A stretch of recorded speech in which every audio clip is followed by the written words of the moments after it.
matin, on est rendu à une partie importante. Une partie où on a besoin de se faire nourrir. Nourrir, mais pas par n'importe qui, par n'importe quoi ou toute source, mais par les paroles de Dieu. Puis ce matin, allons plonger les regards dans ce qu'il nous dit, puis je tenterai ce que le Seigneur m'a mis à cœur pour vous orienter vers qu'est-ce qu'il veut dire par la parabole des 10 vierges. Mais on va chercher ça juste dans sa parole. Bon Père céleste, merci. Merci qu'on puisse être tes enfants. Merci que tu nous donnes l'amour de la vérité, Seigneur. On le voit bien en chacun on cherche, Seigneur, mais on cherche dans ta parole. Fait que donne-nous, éclaire-nous, sois présent avec nous ce matin et qu'on puisse s'édifier l'un l'autre, grandir les uns les autres et s'exhorter ensemble à partir de toi, Seigneur. Merci pour tout, Seigneur. Jésus-Christ, Maître et Sauveur. Amen.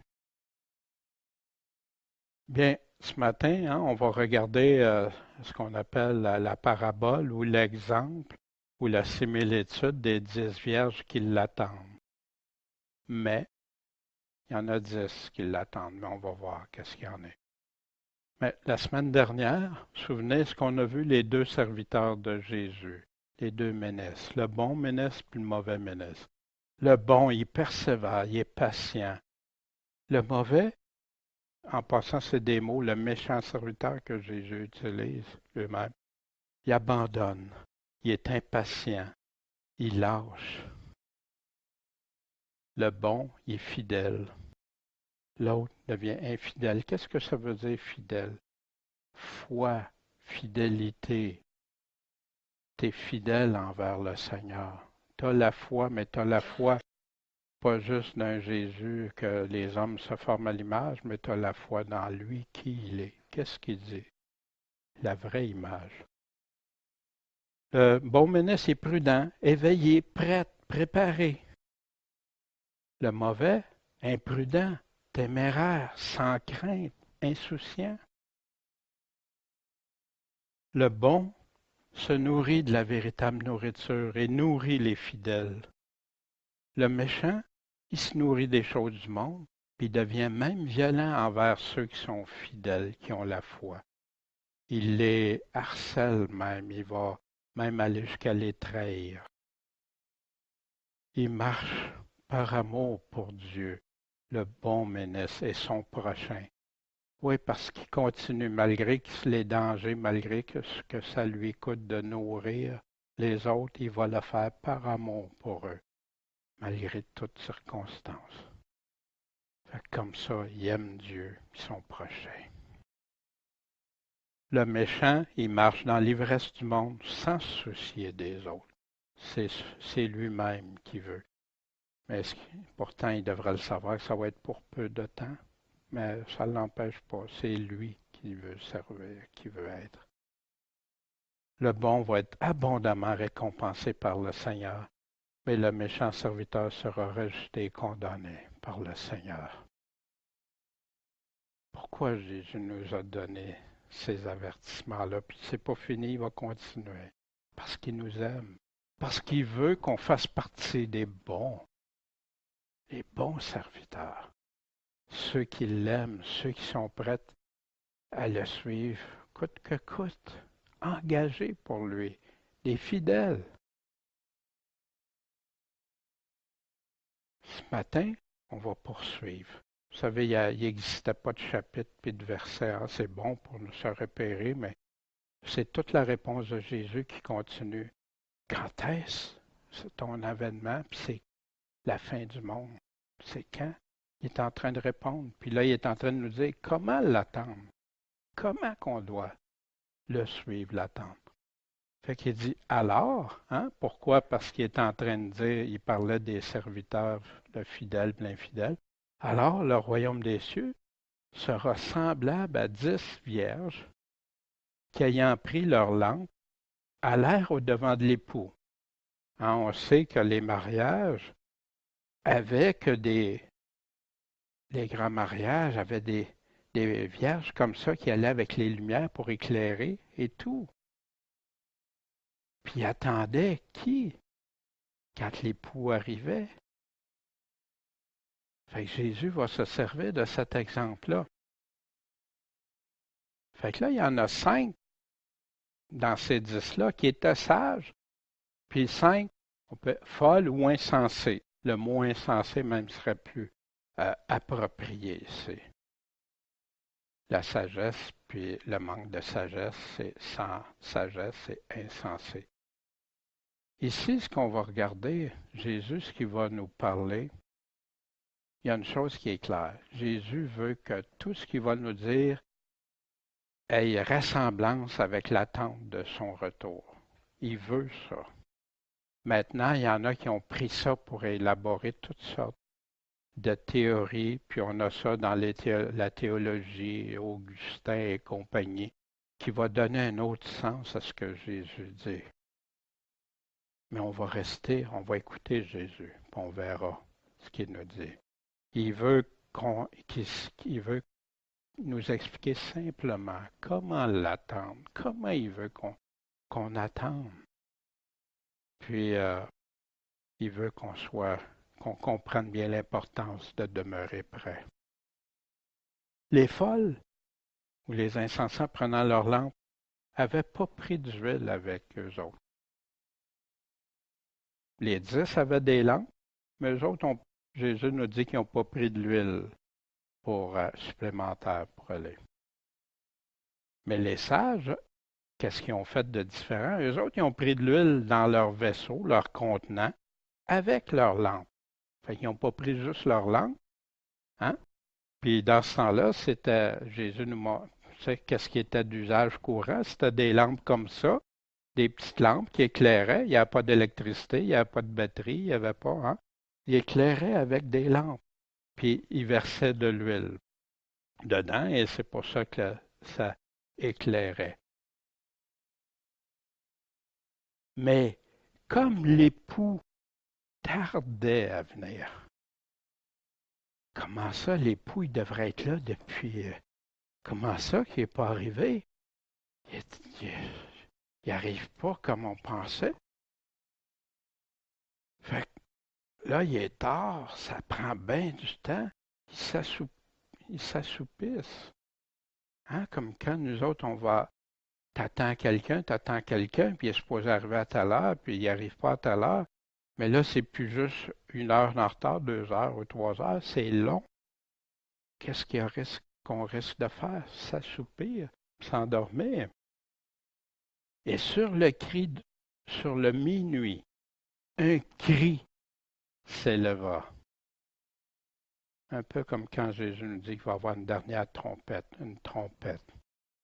Voici l'époux qui vient. Sortez au-devant de lui. Jésus est en train de nous parler ici clairement. Il veut quoi? Qu'est-ce qu'il veut de ceux qui l'attendent? Alors, toutes les vierges, les 10, les sages, les insensés, se lèvent. Puis qu'est-ce qu'ils font? Ben, ils préparent leur lampe, puis ils l'allument, ils s'en occupent. Les 10 font ça.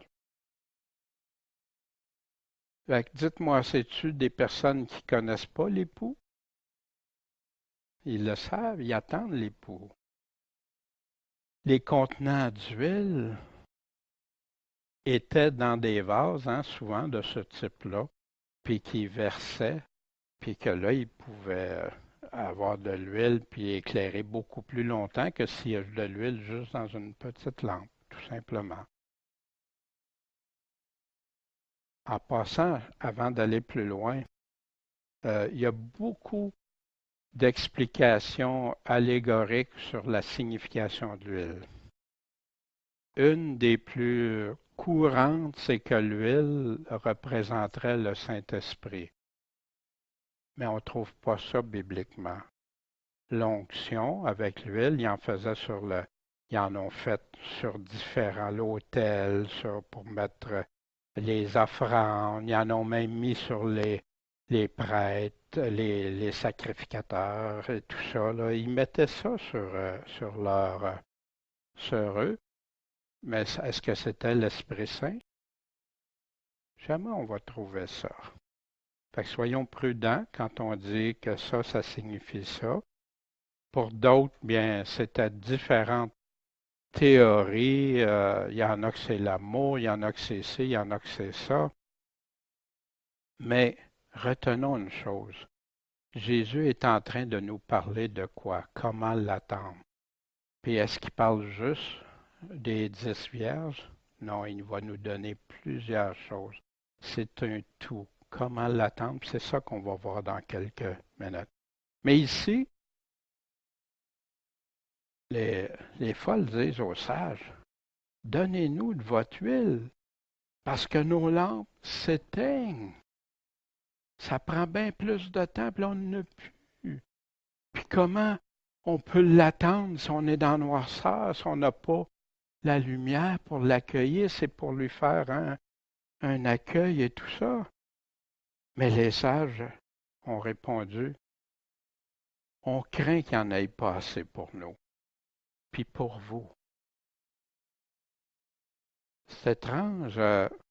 Puis la réponse, allez plutôt vers ceux qui en vendent et achetez-en pour vous. Habituellement, un chrétien, qu'est-ce qu'il fait? Il partage. Quel chrétien dirait à quelqu'un, hey, j'ai besoin de quelque chose, il y en a, puis il ne partagerait pas? Hein? Ben, mais oui, mais là, c'est Jésus lui-même qui nous dit, non, il n'y en a pas assez. Allez plutôt vers ceux qui en vendent, puis achetez-en pour vous. Qu'est-ce que ça peut bien vouloir dire? Ben, simplement, quand tu n'as plus d'huile dans une lampe, qu'est-ce qui arrive? Ça s'éteint. Puis si tu n'en as plus, qu'est-ce que tu fais? Tu vas en acheter, tu vas en chercher. Ici, ils ne peuvent pas le partager. Ils ne peuvent pas le mettre, puis Jésus va nous expliquer pourquoi. Même s'ils voudraient en avoir, non, il nous en reste juste assez.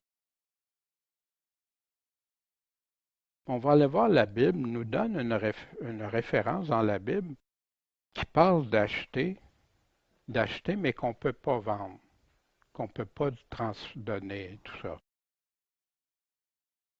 Voici ce que Jésus dit ici. Je te conseille d'acheter de moi de l'or éprouvé par le feu. Qu'est-ce qu'il est en train de dire ici? De quoi il est en train de nous parler, de l'or éprouvé par le feu? Achète. Jésus, as-tu dit qu'il fallait acheter de lui, payer pour ça? Jamais. Qu'est-ce qui est de l'or pur éprouvé? La parole épurée, sa foi, sa parole. Pour devenir riche, puis des vêtements blancs pour être vêtu, et que la honte de ta nudité ne paraisse pas, puis qu'un collier pour oindre tes yeux pour que tu vois. Parce qu'il était aveugle. Ça, c'est une des 7 églises qui parlent, on va en voir d'autres. Pourquoi il leur dit ça? Ils sont nus, misérables, aveugles. Mais ils ont besoin de quoi? D'acheter de quoi du Seigneur?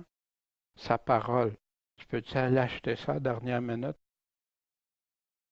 Peux-tu faire quelque chose que tu peux?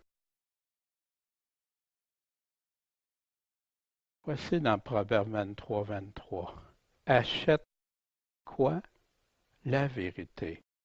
Vends-la pas. Achète la sagesse. Achète l'instruction et la prudence. C'est drôle, hein, parce que, drôle, je ne devrais pas utiliser, c'est pas le bon terme, là, mais c'est frappant parce que Jésus est justement en train de parler de ça. Les vierges sages, ils ont l'instruction, la prudence, la sagesse. Puis ceux qui ne l'ont pas, c'est le contraire. Ils n'ont pas la sagesse, ils n'ont pas l'instruction. ou s'ils l'ont, ils n'en tiennent pas compte. Une autre référence d'acheter ou pas donner dans la Bible. Puis, je suis pas en train de dire, regardez, mais c'est intéressant parce que quand Jésus nous dit que les vierges répondent ça, d'aller, qui en achètent pour eux autres, qu'eux autres ne peuvent pas leur donner.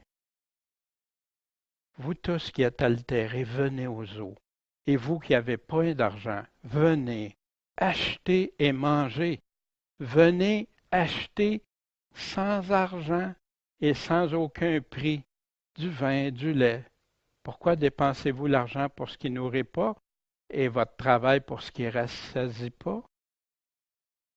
Voici, il va nous dire, écoutez-moi et vous mangerez ce qui est bon et vous jouirez du plaisir de ce qu'il y a de meilleur. Prêtez l'oreille et venez à moi. Écoutez et votre âme vivra. Je ne sais pas si vous remarquez que ça ramène la nourriture, puis qui ramène ça. Pourquoi l'écouter? Pourquoi? Pourquoi? L'homme ne vivra pas de pain seulement, mais de toute parole sort. Et je traiterai avec vous une alliance éternelle selon les gratuités immuables données à David. Cherchez l'Éternel pendant qu'il se trouve, pas trop tard, pendant qu'il se trouve. Invoquez-le tandis qu'il est prêt, que c'est possible, que le méchant abandonne sa voie et l'homme injuste ses pensées et qu'il retourne à l'Éternel, la repentance que Jésus nous a enseignée, qui aura pitié de lui et à notre Dieu. Pourquoi? Parce qu'il pardonne abondamment quand on se soumet à lui, quand on se repent et on le suit. Pourquoi? Parce que mes pensées ne sont pas vos pensées, vos voix ne sont pas mes voix, dit l'Éternel. C'est souvent tellement mal détaché de tout le reste que Jésus a dit, ça, quand des gens citent ça, ce passage-là. De quoi il est en train de parler? Ça me fait penser à l'histoire de Jonas, hein, quand Jonas a voulu aller prêcher à Nénive, mais ça ne faisait pas son affaire. Non, mais Dieu est différent parce que Dieu, lui, il veut que le méchant change. Il y a des chrétiens, des fois, qui arrivent à des personnes puis qui sont agressifs envers. Non! Et Dieu veut qu'ils se repentent, qu'ils en viennent à la repentance, qu'ils arrêtent de marcher dans des voies comme ça. C'est ça que Dieu veut. Puis Jésus-Christ, son propre Fils, on chantait ce matin son sang, hein, la force est dans le sang. C'est pas une formule, ça, de. Non, parce qu'il a versé son sang le plus précieux, ce qu'il y a de plus cher, du sang le plus pur, qui est venu nous donner accès à sa miséricorde. Il a payé pour nous.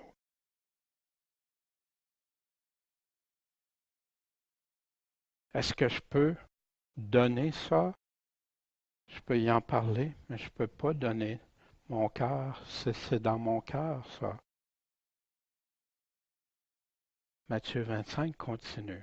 Jésus continue. Mais pendant qu'elles allaient en acheter, qu'est-ce qui arrive? L'époux arrive. Et celles qui étaient prêtes, ils ont entré avec lui aux noces. Ah, venez rentrer. Mais la porte, qu'est-ce qui est arrivé? La porte a été fermée. On va voir la signification de ça. Jésus nous parle, hein, d'être comme des hommes qui attendent que leur maître vienne des noces, afin que quand il viendra, qu'il va frapper à la porte, il lui ouvre aussitôt. Jésus nous a remplis d'avertissements comment l'attendre. On va aller voir les noces. Ce matin, on chantait le chant, hein, qu'on aime tous. On ne le dit pas aux enfants, mais on aime tous ça, ce chant-là. Puis, chante Alléluia. Hein? Le mot Alléluia vient d'où? L'Apocalypse au chapitre 19. Après cela, après quoi? il est en train de parler de l'Armageddon et tout ça. Après cela, j'entendis comme la voix d'une grande multitude dans le ciel qui disait Alléluia! Louez l'Éternel! Le salut et la gloire et l'honneur et la puissance au Seigneur notre Dieu, parce que ses jugements sont véritables et justes. La vérité du jugement, c'est lui qui l'a.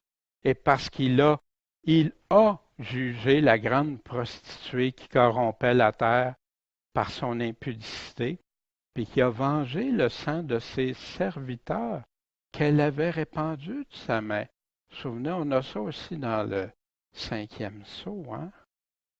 Ben oui, ivre du sang des saints qui a torturé. Ah, c'est impossible. Non, regardez Rome depuis le début, avec Néron, avec ça multiplié dans le temps, les catacombes. Regardez aussi l'Inquisition et tout ça. Qui est en arrière? Qui persécutait?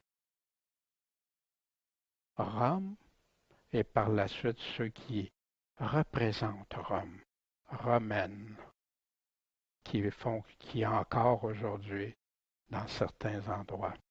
Il y a des temps pas si loin qu'on a eu même en Afrique, puis ça a été montré.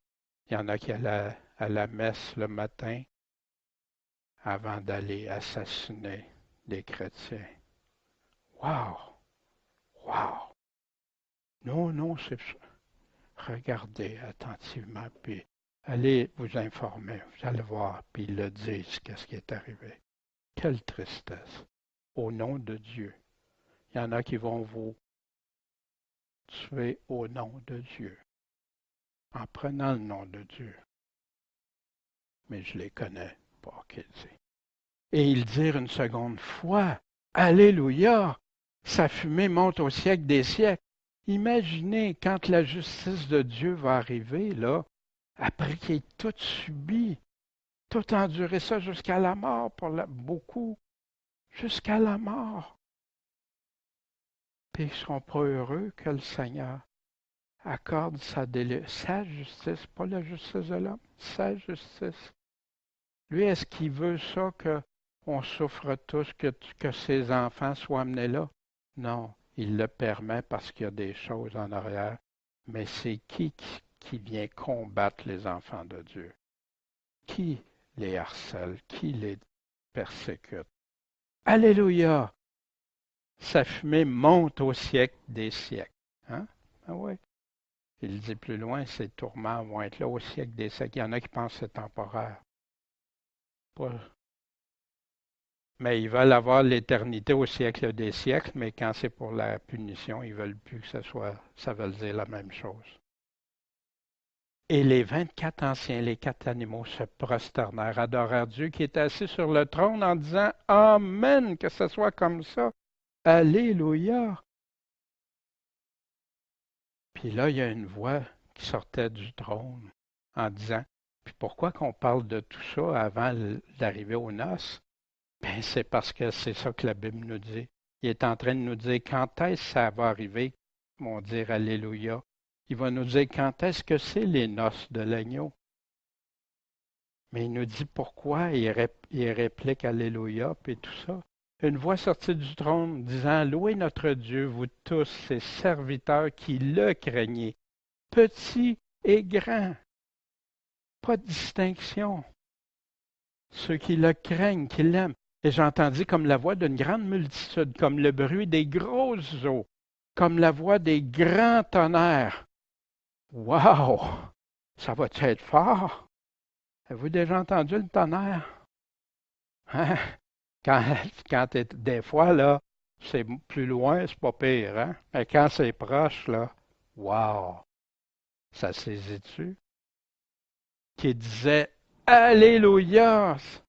Car il règne. Qu'est-ce que ça veut dire, régner? Le Seigneur Dieu, le Tout-Puissant, réjouissons-nous et faisons éclater notre joie. Donnons-lui gloire. Pourquoi? Parce que les noces de l'agneau sont venues.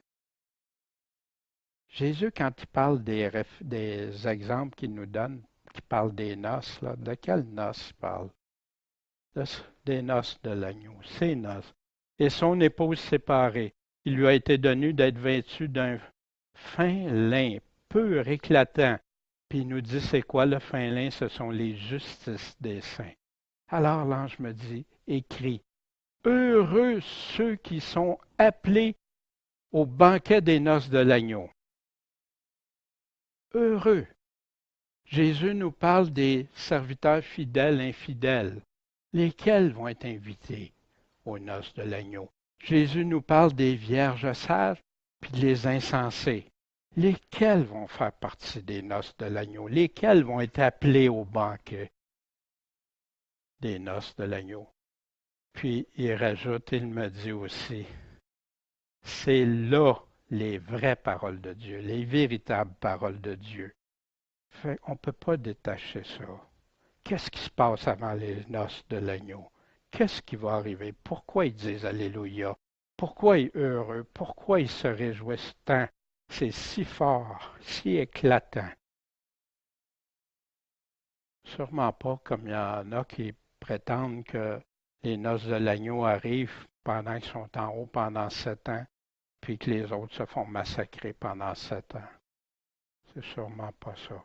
Puis il nous le dit bien, c'est quand.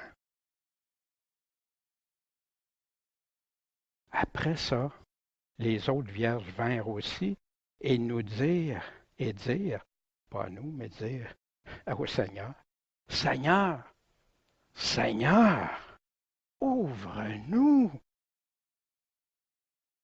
Mais ils arrivent, ils sont avec leur lampe, puis l'huile, là.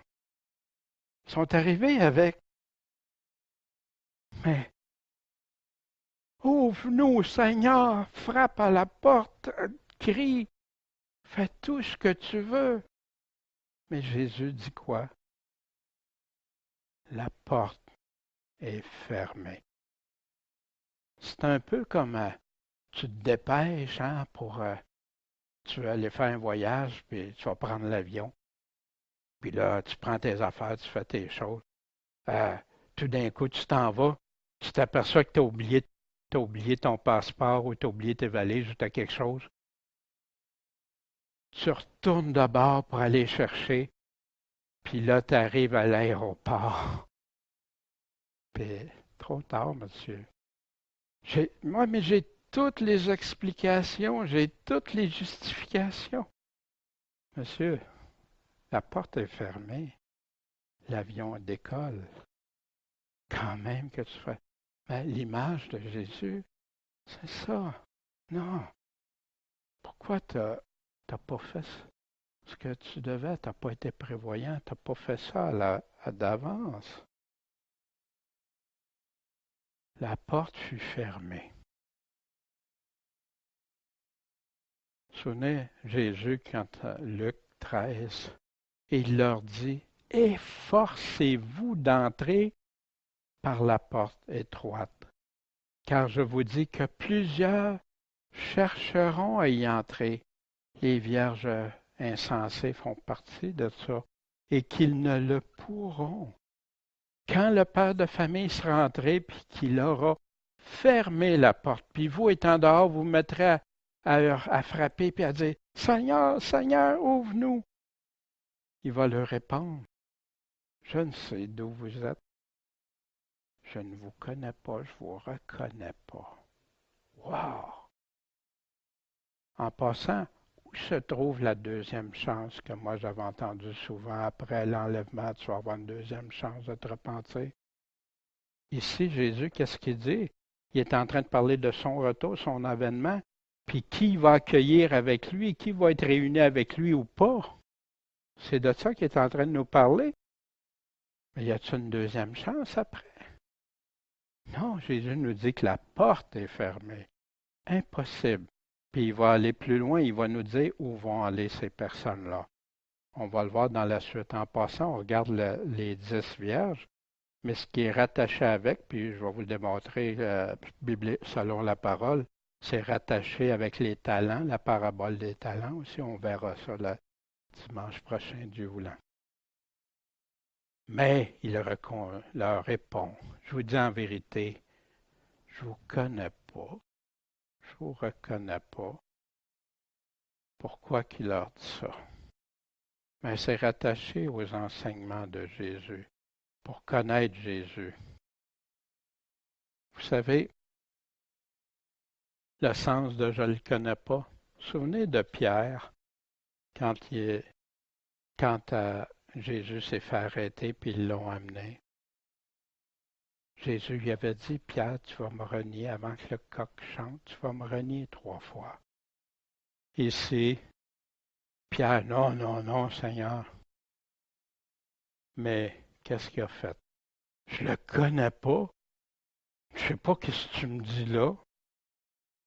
Puis il est sorti du vestibule, puis là, il a entendu le coq chanter. En passant, ça, Pierre, c'est avant la chambre haute. Avant, il dit, quand tu seras converti, tu enseigneras tes frères.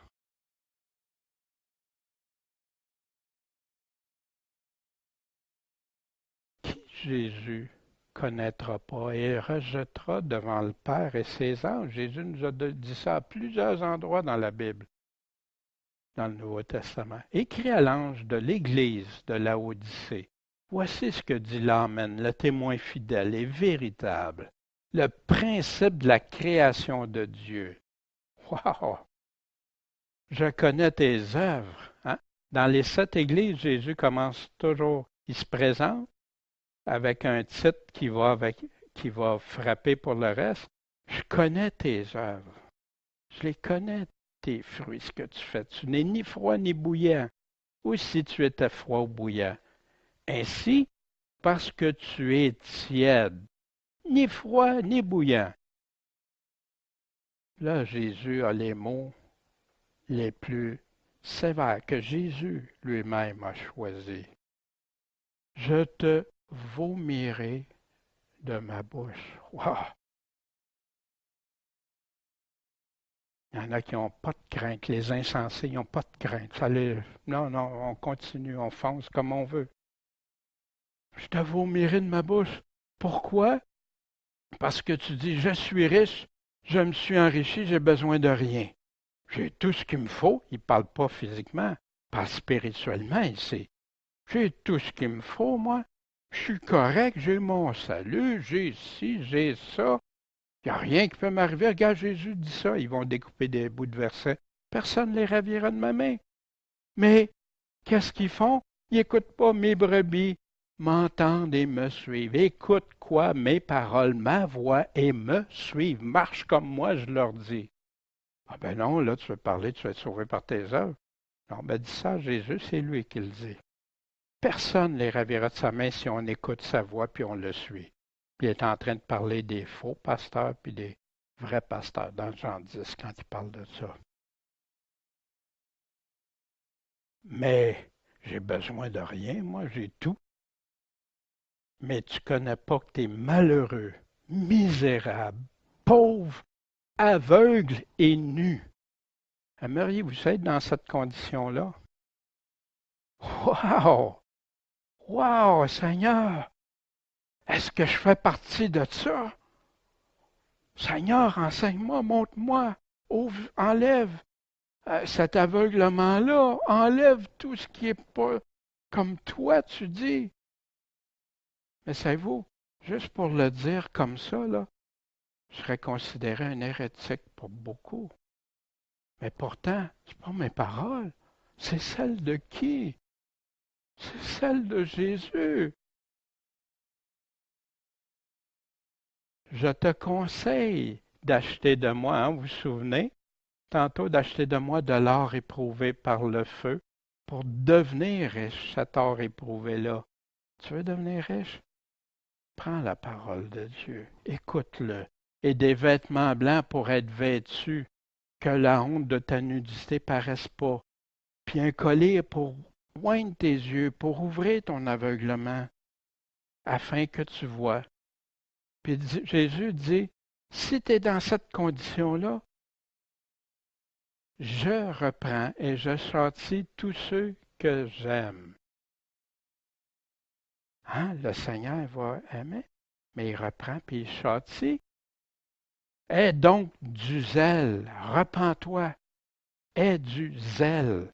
Aujourd'hui, un chrétien zélé pour le Seigneur, comment on l'appelle? Hein? Légaliste, fondamentaliste, puis toutes sortes de noms. Ah, hein, tu juges? Ben, je t'ai pas jugé, j'ai juste lu que Jésus disait, non, non, tu juges, tu condamnes. Ben, dis-le à Jésus. Pas, moi, je veux répéter ce que Jésus a dit. Puis je crois que si les prédicateurs modernes ne prêcheraient que qu'est-ce que Jésus dit, il y aurait des grandes transformations dans les assemblées.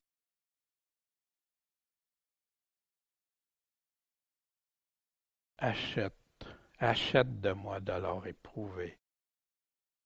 Je sortis. Voici, c'est un verset que j'utilisais beaucoup dans le ministère d'évangélisation. Voici, je me tiens à la porte et je frappe. Si quelqu'un entend quoi? Ma voix, et m'ouvre la porte, j'entrerai chez lui, je souperai avec lui et lui avec moi. Mais à qui dit ça? À une église, aux églises. Il dit ça, puis on va le voir plus tôt, l'Esprit dit ça aux églises. Hein?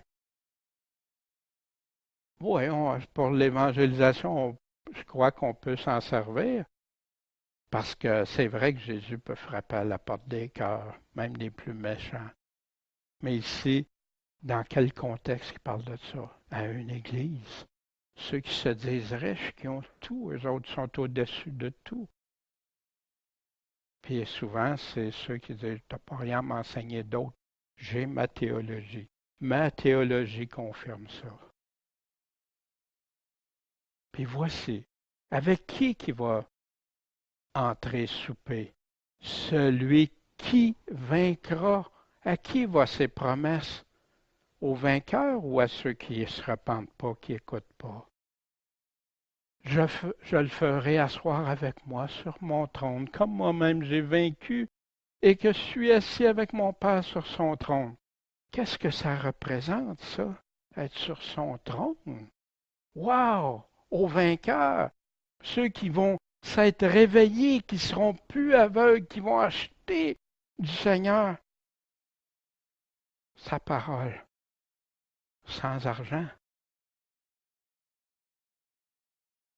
Que celui, puis la phrase qui tue, hein,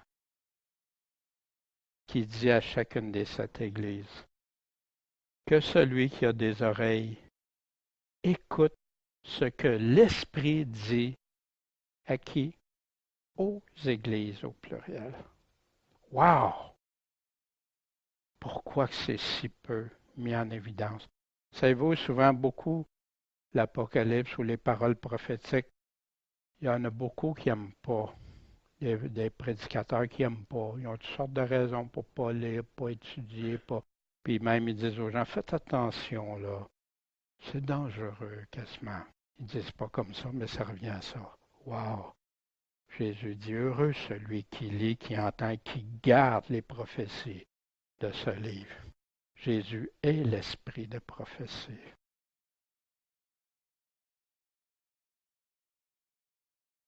Fait que, par rapport à ça, qu'est-ce qu'il nous dit? Fait qu'il est en train de nous présenter 5 qui sont sages, qui sont prêtes, qui sont préparées. Puis même si ça prend bien du temps, qu'ils finissent par s'assoupir un peu, mais là qu'ils l'entendent, ils sont prêtes, préparées. Qu'est-ce qui se passe après? Mais celles qui n'étaient pas prêtes.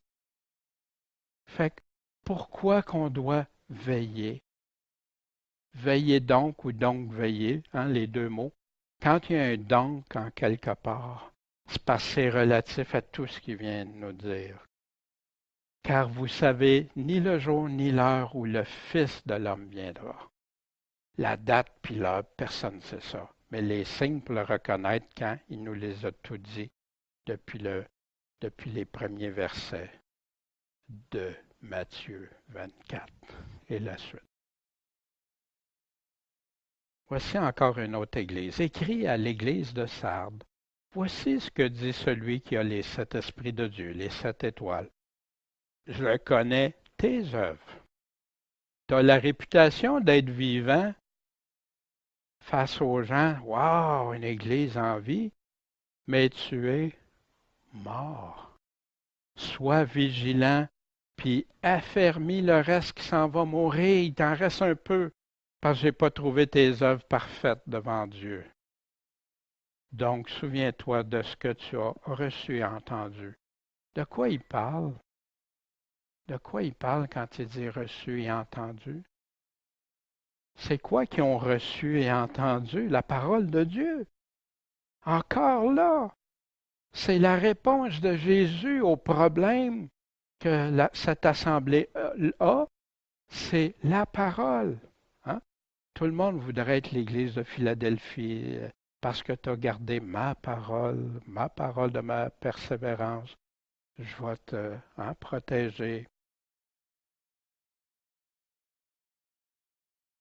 Ce que tu as reçu et entendu, garde-le. Puis repens-toi. Tu as l'air vivant, mais tu es mort. Repens-toi de ça. Rattrape, rachète ça, le temps. Que si tu veilles pas, je viendrai à toi comment? Comme un voleur. Ah! C'est étrange parce qu'il y en a beaucoup qui croient que les 7 églises, c'est dans le temps, en des siècles. Mais là, c'est avant, hein, ça.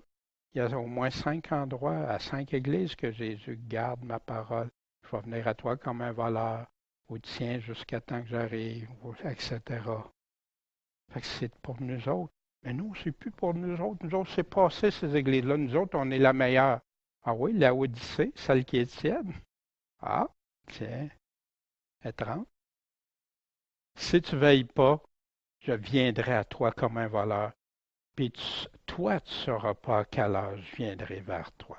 Ah, puis il continue après au vainqueur, puis celui qui vaincra, puis après ce que l'Esprit dit aux églises. Wow! Quand est-ce qu'il va revenir? Quand est-ce qu'il va revenir comme un voleur? Puis pourquoi? Dans l'air d'une église vivante, mais c'est plus ma parole. C'est plus ce que tu as reçu et entendu. Puis reçu et entendu, c'est pas de tes livres de théologie ou de ci, de ça, ce que tu as reçu et entendu de la parole de Dieu, du Seigneur Jésus-Christ. Celui-ci c'est mon Fils bien-aimé. Écoutez-le. Puis de ses apôtres. Veillez contre les loups. Voici comment on va regarder différentes façons de veiller. Qu'est-ce que la Bible nous dit quand Jésus fait référence à veiller? De quoi il veut nous parler? Vous vous souvenez ici, Paul, quand il est l'église d'Éphèse, Actes chapitre 20, puis il a fait réunir tous les anciens, les pasteurs d'Éphèse. Il n'a pas été à Éphèse, mais il a fait rassembler, puis il leur a parlé parce qu'il s'en allait. Il dit, voici, je suis net du sang de vous tous. Pourquoi? Parce que je vous ai annoncé tout le dessein de Dieu, sans rien cacher. Il a tout dit ce que Dieu, le Seigneur a dit. Prenez donc garde à vous-même et aussi à tout le troupeau sur lequel le Saint-Esprit vous a établi évêque, pasteur, ancien, pour paître l'Église de Dieu, qu'il a acquise. Comment? Par son propre sang. Wow! Il y en a qui méprisent. Là, ils ne réalisent pas que c'est à lui, c'est son Église, pas la nôtre. C'est son Église, ça lui appartient. Puis il l'a acquis comment? Car je sais qu'après mon départ, il va s'introduire parmi vous des loups ravissants. Les loups, ils sont ravissants, mais les gens ne le réalisent pas toujours. Qui n'épargneront pas le troupeau. Ils vont détruire, et qu'il s'élèvera parmi vous des hommes qui annonceront des doctrines pernicieuses. C'est quoi des doctrines pernicieuses? Hein, quand Jésus a un peu de levain, il fait lever tout sa part. C'est juste quelque chose que Jésus n'a pas dit, puis que tu développes. Puis tu développes une théorie par rapport à ce que Jésus dit. Wow! Assure-toi que c'est dans la Bible que tout homme soit trouvé menteur et non pas Dieu. Assure-toi de ça, c'est une grave responsabilité, parler au nom de Dieu. Des doctrines étrangères, des doctrines qui viennent d'ailleurs que ce que Jésus a dit, afin d'attirer les disciples.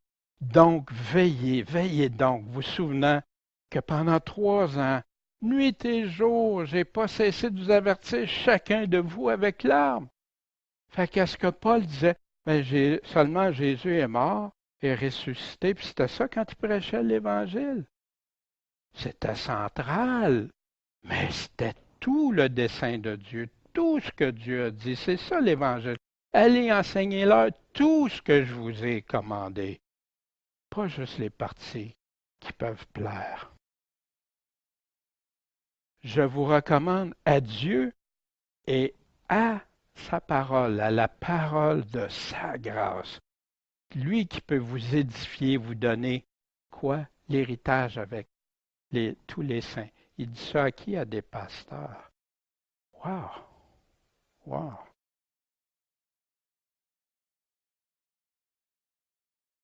Des loups ravissants. Hein? Ils ont l'air des brebis, mais en dedans, ça nous dévore. Ça vient manger, détruire ce que Jésus a dit. Donc, veillez, priez en tout temps, afin que vous soyez trouvés dignes d'éviter toutes ces choses qui doivent arriver, puis de subsister devant le Fils de l'homme. Puis ça, autant mort que si tu es encore en vie, subsister devant le Fils de l'homme, il va faire un tri. On va le voir plus tard avec les boucs. Et vous devez faire cela vu le temps où nous sommes, parce que c'est ici l'heure de nous réveiller en fin du sommeil, puisque le salut est maintenant plus près de nous que quand on a cru. Ah, intéressant. La nuit est avancée, le jour approche. Qu'est-ce qu'on doit faire? Dépouillons-nous donc des œuvres de ténèbres, puis revêtons-nous des armes de lumière. Ça, c'est veiller bibliquement. Ça, c'est une vraie définition biblique. Veillez, demeurez ferme dans la foi que Paul nous dit. Agissez courageusement, fortifiez-vous, que tout ce que vous faites se fasse avec charité. Veillez, tu veux savoir comment veiller? La Bible est remplie, remplie. Au reste, la fin de toutes choses approche. Soyez donc sobres et vigilants. Veillez dans les prières. Surtout, ayez les uns pour les autres une ardente charité, car la charité couvrira une multitude de péchés. Ouais, parce que quand t'aimes Dieu, puis t'aimes ton prochain, il y a plein de choses. Je ne veux pas dire de fermer les yeux, là, c'est pas ça qu'il est en train de dire. Mais parce que t'aimes exercer l'hospitalité les uns envers les autres sans murmure, que chacun emploie le don qu'il a reçu au service des autres comme des bons dispensateurs des diverses grâces de Dieu. Tu veux savoir comment agir, comment veiller? Il nous le dit encore ici. Mais il nous dit comment être bien armé, comment tu peux veiller en étant fort, solide. Revêtez-vous de toute l'armure de Dieu, pas juste une partie, afin que vous puissiez tenir ferme contre les artifices du diable, les affaires qui ont l'air belles, mais ce n'est pas la vérité. Ce n'est pas contre la chair et le sang qu'on a à combattre, mais contre les principautés, contre les puissances, contre les princes de ténèbres de ce siècle, contre les puissances spirituelles et la méchanceté dans les lieux célestes. Vous savez que pour beaucoup de chrétiens d'aujourd'hui, non, ça n'existe pas, c'est comme une fable pour eux. Wow! C'est pourquoi prenez toutes les armes de Dieu. Pourquoi, hein, des mots-clés? Ben ici, si tu n'as pas peur de ça, ça n'existe plus, tout ça, ben pourquoi tu prendrais ça au sérieux, le reste? Mais il y en a qui vont chercher juste les parties, mais prenez toute l'armure, afin que vous puissiez résister quand? Dans le mauvais jour. Puis qu'après avoir tout surmonté, ce qui est arrivé, vous demeuriez comment? Ferme. Ah, c'est pas ça que Jésus nous dit de persévérer, celui qui persévérera jusqu'à la fin. Soyez donc fermes. Puis regardez, la première Première chose qu'il nous dit, vos reins saints de quoi? De la vérité. Wow, pourquoi il ne parle pas de l'épée tout de suite, puis des ci, puis des ça? Non, la vérité. Il faut que tu sois fort dans la vérité. Ton arme, les armes de Dieu, ça commence par la vérité, pas le mensonge.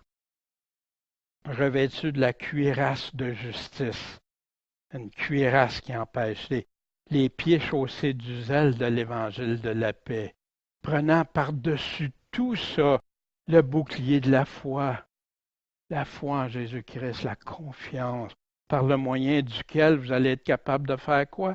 Éteindre tous les traits enflammés du malin. Si tu as la foi, tu vas pouvoir les faire éteindre, ces traits-là. Prenez aussi le casque du salut. Et l'épée de l'esprit, quelle est cette arme offensive? Qui est quoi? La parole de Dieu. Priez en tout temps. La dernière arme qui nous parle, priant tout temps par l'Esprit, par toutes sortes de prières et de supplications, et veillant à cela en toute persévérance, et priant pour qui? Tous les saints. Pas prier les saints comme il y en a qui ont tordu le sens. Là. Prier pour tous les saints, tous ceux qui veulent vivre sanctifiés, mis à part pour Christ, pour Dieu. Une application concrète de veiller. Pour ce qui concerne les temps et les moments, savez-vous de quoi il parlait? Il venait juste de parler de l'enlèvement dans 1 Thessaloniciens au chapitre 4, qui parle de l'enlèvement. Pour ce qui concerne les temps et les moments de ça, vous n'avez pas besoin, frère, qu'on vous en écrive. Pourquoi? Parce que vous savez bien, en effet, vous-même, que le jour du Seigneur va venir comme un larron dans la nuit. Ah, fait que là, il nous apprend l'enlèvement, ça va arriver quand? Au jour du Seigneur.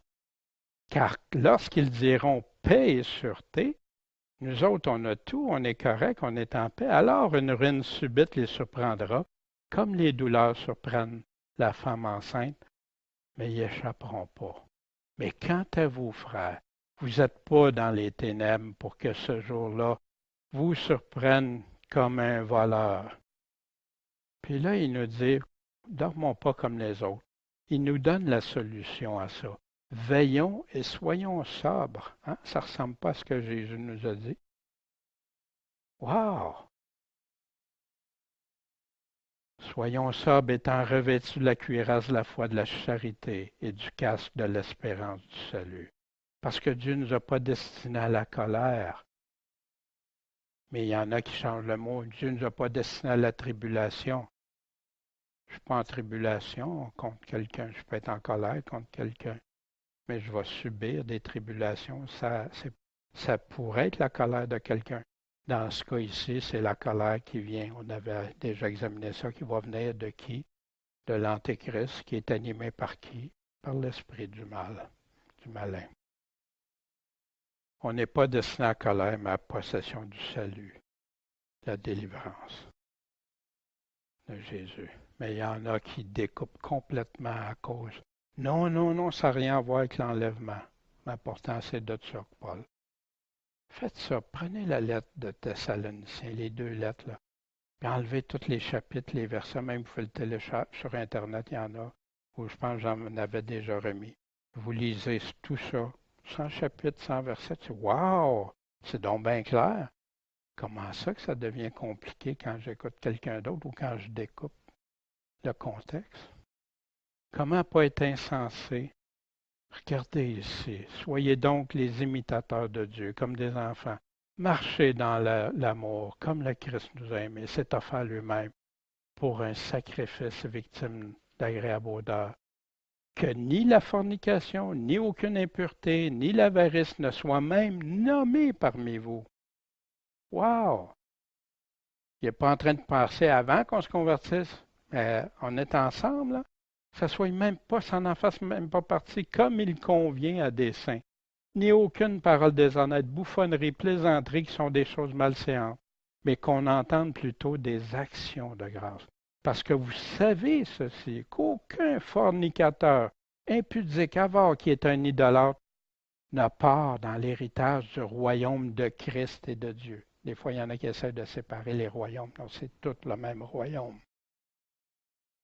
Que personne ne vous séduise par de vains discours, parce que c'est à cause de ces choses que la colère de Dieu vient sur les enfants rebelles. N'ayez donc pas de part avec eux. Des fois, je me demandais, Seigneur, ils se disent chrétiens, mais ils vivent dans le péché, ils font tout ce qui leur passe par la tête. Mais tu me dis de rester en unité. Mais là, jusqu'à temps que tu as le voir, c'est quoi qui parle l'unité? On est un avec le Père, comme un avec lui, mais comment il dit, on doit marcher comme imitateur de Dieu, pas selon la chair. Puis, il y en a qui te séduisent en disant, non, non, même si tu es comme ça, tu fais ça, tu es sauvé. Wow! Ils n'ont pas compris Paul, je pense. Car autrefois vous étiez ténèbres, mais maintenant vous êtes lumière dans le Seigneur. Marchez comme des enfants de lumière, parce que le fruit de l'Esprit consiste en toutes sortes de bonté, de justice et de quoi? Vérité. Examinez ce qui est agréable au Seigneur. Non, non, maintenant tu es riche, tu n'as pas besoin de ça. C'est optionnel, c'est superflu. Wow! Prenez aucune part aux œuvres infructueuses des ténèbres, mais bien plutôt condamnez-les. Hein? Qui fait ça aujourd'hui? Car il est même honteux de dire ce qu'ils font en secret. Mais tout ce qui est condamné est déjà manifesté par la lumière, par tous. Tout ce qui est manifesté devient lumière, comme de la lumière puis de la poussière qu'on a dans l'air. C'est pour ça qu'il est dit, réveille-toi, toi qui dors, et relève-toi d'entre les morts. Vous vous souvenez de l'Église tantôt, t'es mort, t'as l'air vivant, mais t'es mort. Puis Christ éclaira. Donc, prenez garde à vous conduire avec circonspection, pas comme des insensés, mais comme des sages. Hein? C'est pas ça que Jésus nous parlait de veiller et être comme ça. Il nous dit ici, rachetez le temps parce que les jours sont mauvais. C'est pourquoi ne soyez pas sans prudence, sans sagesse, prudent, mais comprenez quelle est la volonté du Seigneur. Est-ce que ça a besoin de beaucoup d'interprétation, ça? Est-ce que ça a besoin d'être ajouté avec plein de théologie? Des enfants peuvent bien comprendre. Des théologiens deviennent si perdus souvent. Pas tous, là, il y en a qui veulent rester attachés au Seigneur. Mais j'ai remarqué une chose en théologie, j'ai lu beaucoup de toutes sortes de choses de théologie, des études, des choses. Puis ça en vient toujours en quelque part qui vont venir à contredire des choses que Jésus pourtant dit clairement, ou les apôtres. C'est pour ça maintenant, je ne suis pas en guerre contre la théologie, mais moi je suis pour Christ, pour ses paroles, pour ce que lui dit avant tout homme, avant qui que ce soit. Comment pas être insensé? Souvenez de ça? Vous les connaîtrez à leurs fruits.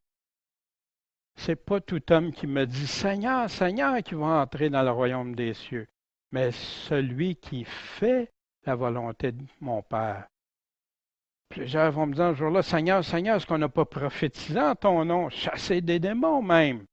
Il y en a qui vont dire, ben Dieu, on a fait plein de miracles en ton nom. Puis, qu'est-ce qu'il leur répond? Je vous ai jamais connu. Pourtant, ils connaissent le Seigneur, eux, mais pas comme Jésus le dit. Il dit, vous faites métier d'iniquité, d'injustice, de péché. Vous qui faites métier d'iniquité. Quiconque, c'est qui quiconque? Entend ces paroles que je dis et les met en pratique, je vais le comparer à un homme prudent, quelqu'un de sage, qui a bâti sa maison sur le roc. Hein? Il est arrivé toutes sortes d'affaires dans sa vie, mais il est resté solide parce qu'il était bâti sur le roc. Mais quiconque entend ces paroles et ne met pas en pratique va être comparé à un homme insensé sur le sable. Hein? Là, les tempêtes sont venues, puis tout s'est écroulé, puis sa ruine a été grande. Savez-vous de quoi Jésus est en train de parler quand on lit de qu'est-ce qu'il nous disait, pourquoi qu'il nous disait ça?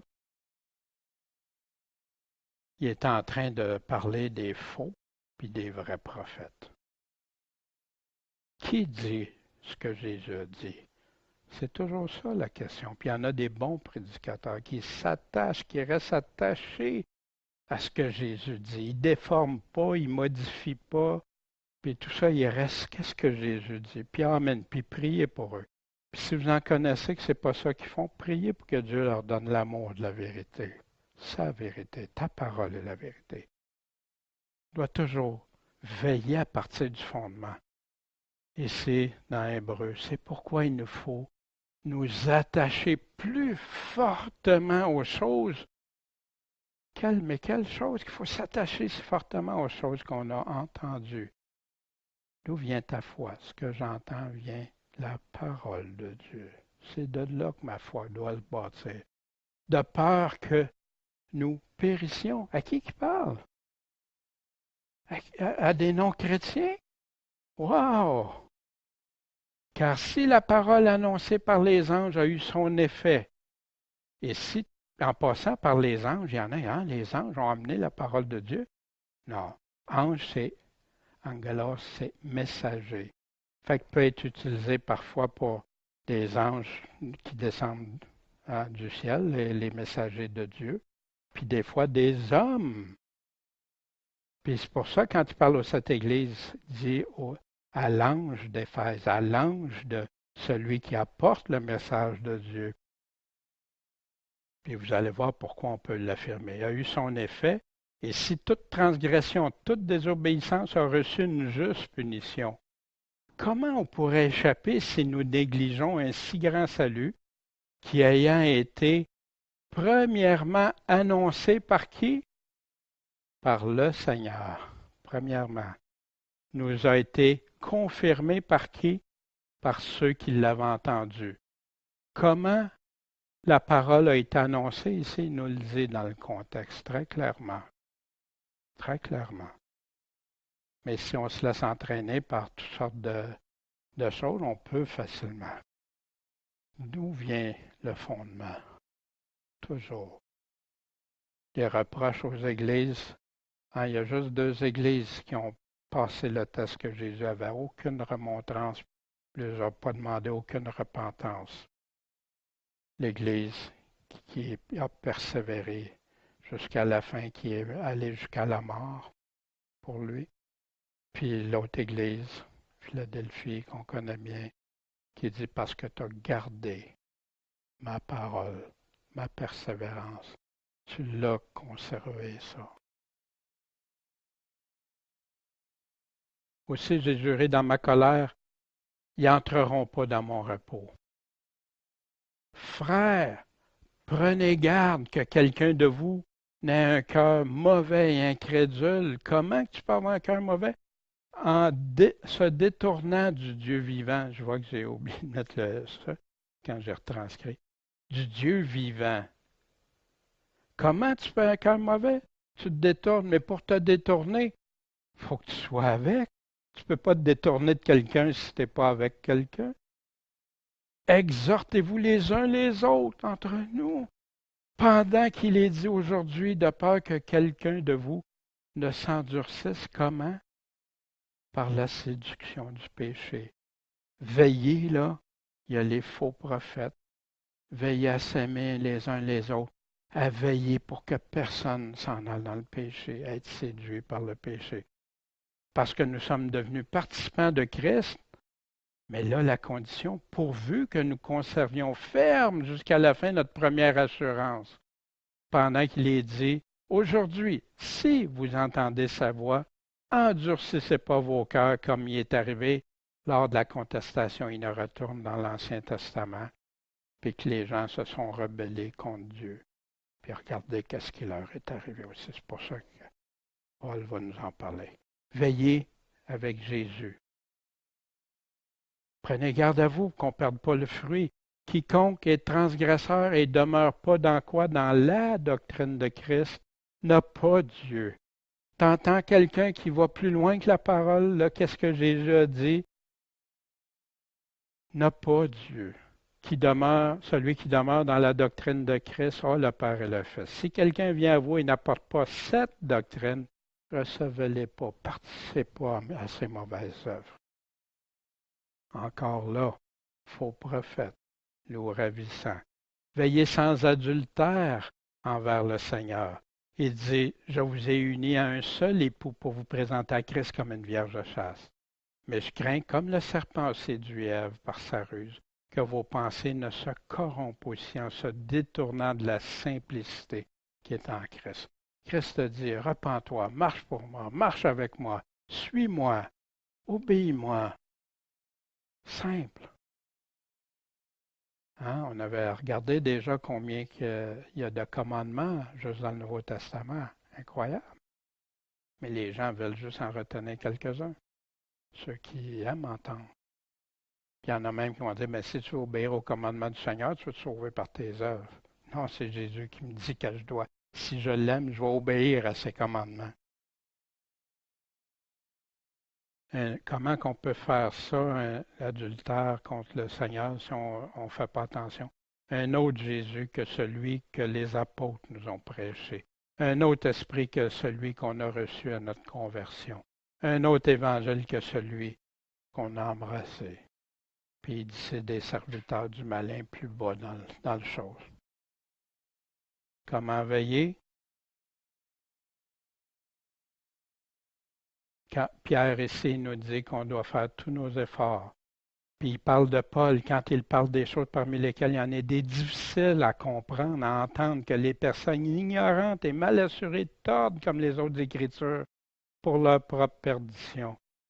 Donc, vous bien-aimés qui êtes avertis, soyez sur vos gardes. Wow!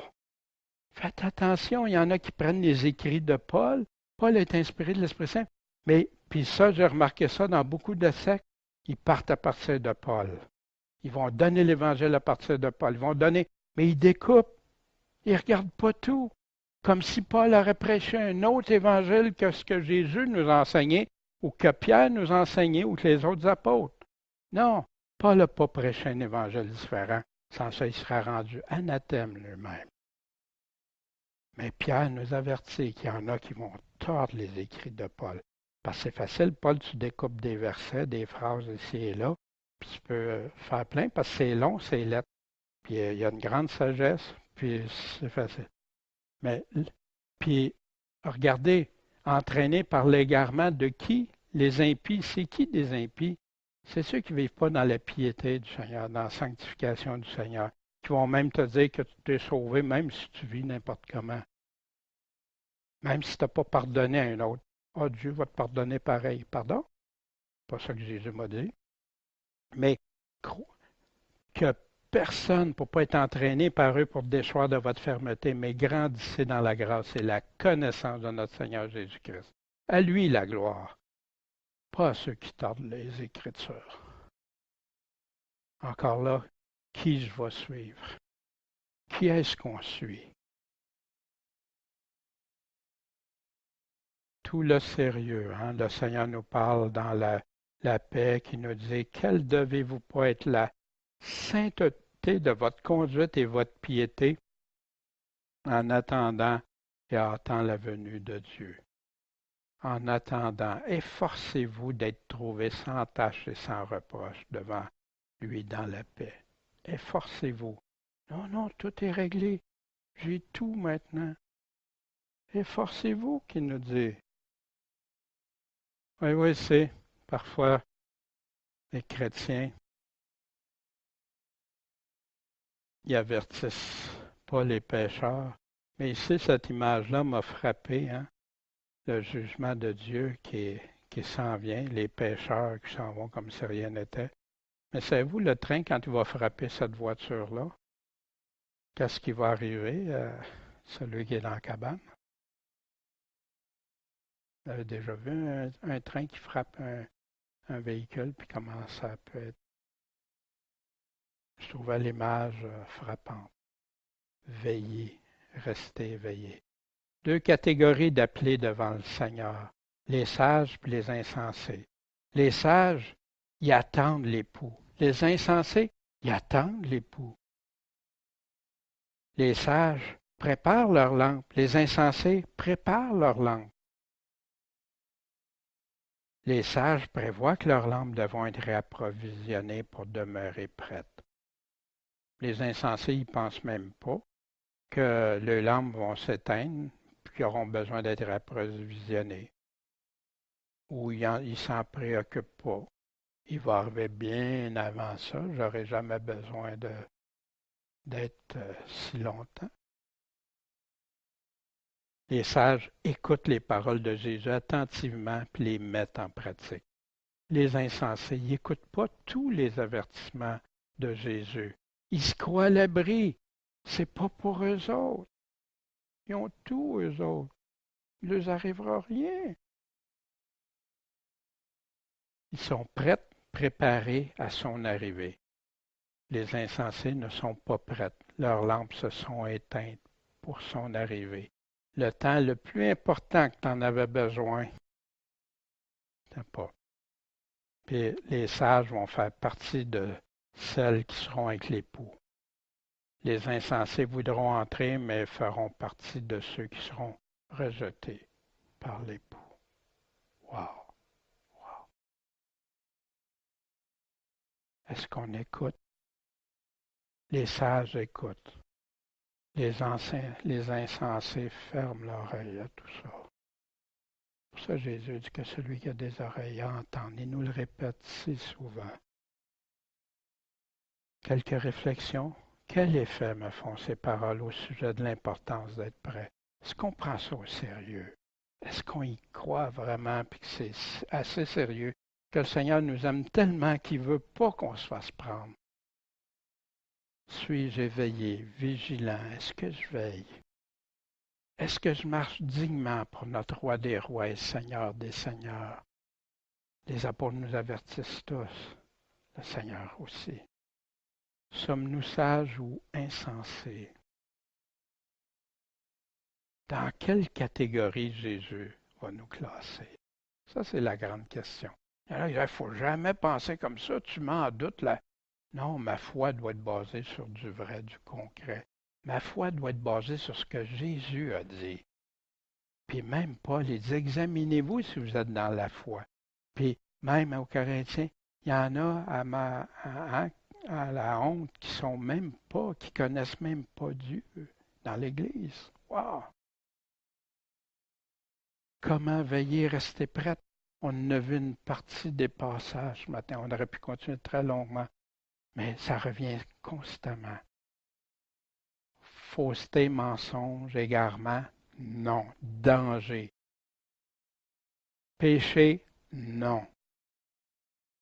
Amour, oui. Fidélité, oui. Persévérer, oui. Qui sera choisi ou non? Qui entrera ou non? Qui sera rejeté par Jésus? Selon ses paroles, pas les miennes, pas ceux des autres. Selon Jésus. Puis pourquoi ça va arriver? Je pense qu'on a regardé une bonne partie ce matin. Puis exhortons-nous, d'autant plus qu'on voit approcher le jour. Vous savez, Jésus nous parle aussi à être assis avec lui sur son trône, être avec lui pour l'éternité, connaîtra pas la deuxième mort, va être avec lui. C'est des choses qui dépassent notre entendement. Est-ce qu'on le croit? Est-ce qu'on est prêt? Est-ce qu'on va être ferme avec lui? Ben, exhortons-nous les uns les autres. Puis si on voit un frère, une sœur qui peut être en danger, ayons de l'amour. Puis demandez à Dieu comment l'annoncer, comment lui dire. Puis que cette personne-là ait un cœur ouvert, dire, ben, c'est pas du légalisme, c'est avec Christ. C'est Christ qui le dit, pas moi. Bon Père Céleste, merci pour tes paroles, Seigneur. Puis permets qu'on puisse être en plein dans tes voies, en toutes circonstances, Seigneur. Fais-nous haïr ce que tu es. Fais-nous aimer ce que tu aimes. Fais-nous des êtres qui cherchent ta volonté à te plaire de tout notre cœur, toutes nos forces, toute notre âme, puis à s'aimer les uns les autres comme nous-mêmes on s'aime. En ton nom, Jésus. Amen.